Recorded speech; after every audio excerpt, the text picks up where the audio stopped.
Every day is an uphill battle.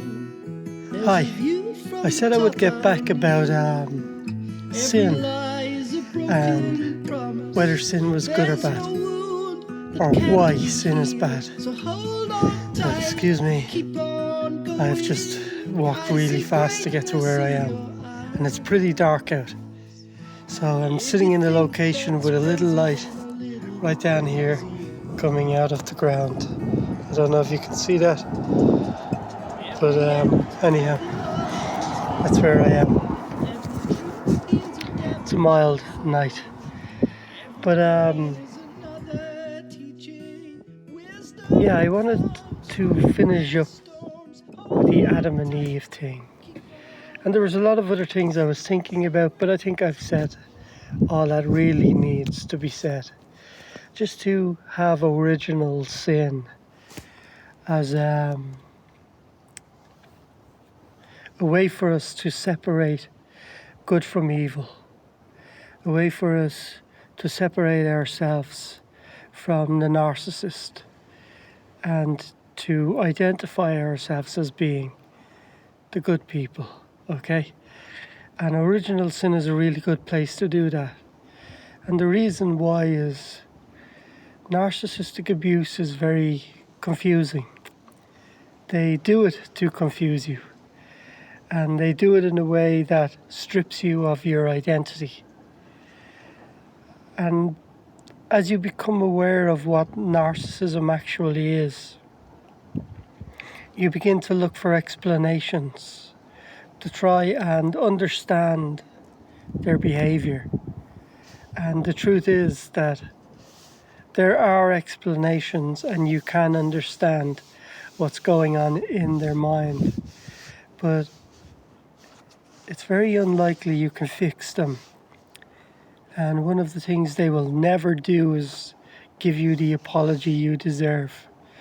So when you realize that justice, or that kind of justice, will never come into your life, then that's when you begin healing, I think. Maybe I'm wrong, but at least that's when I began, you know? So it's a little bit uncomfortable sitting that way, so I'll try to. Hopefully that's not too bad. Anyhow, so original sin.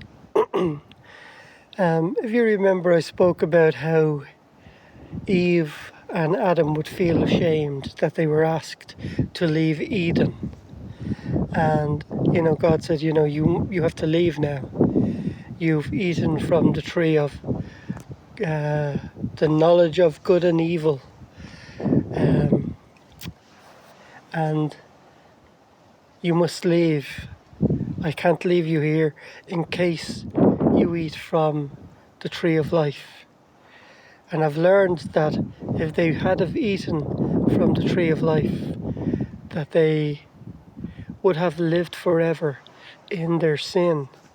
And so to alleviate sin from our souls and our spirit, so that we re-enter into God after we die, Jesus gave his sacrifice. And so we get to God through Jesus. There is no way to the Father but by me. So I don't want to get too off course, but so that's what the sin meant, So they abandoned kind of innocence, which I forget what I was saying there, but I can get back on track. So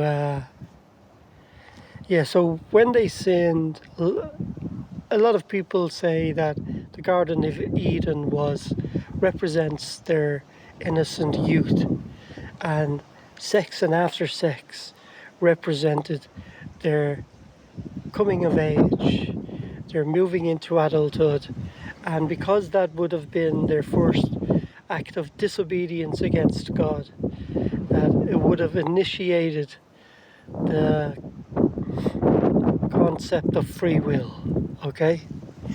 So that free will began on that day, the day they decided they would act against God's will, i.e. to sin. that free will had kicked in. And so that brought the shame, that's what we were talking about. And the shame brought guilt. And usually when you are exposed, anger follows. So, and that's all because of a sin in your mind. So the mind goes from living in two places where at one stage you're innocent, and the other side of things, you've said or did something that was wrong. You've acted in a way that was disobedient. And so you have a struggle inside your own mind. And when I was healing from narcissistic abuse, I found that I had a lot of triggers that would cause me to get angry. And I discovered that what was happening in my mind was my innocence and my peace were had been captured by the abuse. And the triggers were kind of like triggers that would cause me to ruminate on past events. But the truth was that they were in the past. They had no hold over my present being, only the hold that I gave to those experiences. And every time I did give those experiences attention, they would cause my rumination to reappear and the anger to swell up. And in a way I was mistreating my own spirit. And to do that is kind of like to lie to yourself. And again, what happens with the lie is that you have conflict in your mind because you know you deserve to be treated better. But if the rumination and the triggers that bring you back to negative events are hurting you, then you kind of become an abuser to yourself. And to abuse your own spirit is to act against God's will. You know, because God would like us all to be happy. So when we do these things, we're kind of acting against God's will, and we split our mind off. And so for me, what happened was I decided I would need to quieten my mind and take control of my inner thoughts. And to do that, I took up meditation. And the first book that I bought was a book by a guy called Yungay Mingyur Rinpoche. And I think he was a Tibetan monk, and he taught meditation. Now later on I learned that when the Bible talks about meditation, it says you should meditate on the Word of God so that your mind is never empty. And there's a reason for that. And I think if you go to Narcissist Chronicles with Jesse Cabrera, you'll get a really good understanding of what it means to have your mind invaded. And so to meditate on the Word of God is the best thing to do, rather than to empty your mind completely. Jesse says that you are leaving a space for something to come and occupy you. And I think that's a valid statement. And I think it for this reason. If you believe in God, then you must believe that there's evil. And we live in a world where we can see both in existence. So if God can live in you, and God does live in all of his creation, and he will only leave when somebody rejects him, and they do that by sin, okay? And he will always be there to re-enter for anybody who wants God. I think, okay? So if that's true, if God can reside in my spirit and your spirit, then evil must also be able to do this. And that must be true. It must be true, because we've seen it in all of the wars that happen in the world.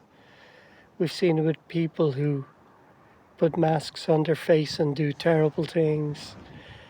People who make bombs and blow up innocent people all over the world. So these are problems that exist all across the world, and they are misinformed people. But to get to a place where you can do something so terrible suggests that they're not thinking in their right mind anymore. That something has come into their mind and distorted their thinking. And they are now being informed by whatever that is now.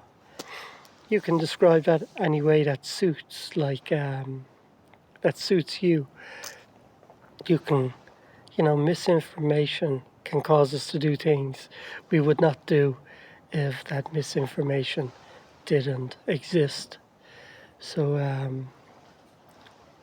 I guess really what I'm saying is I'm talking about the danger of our mind being split off, and the danger of not having control over the way we think, and the danger of reacting to anger after we've suffered some kind of abuse.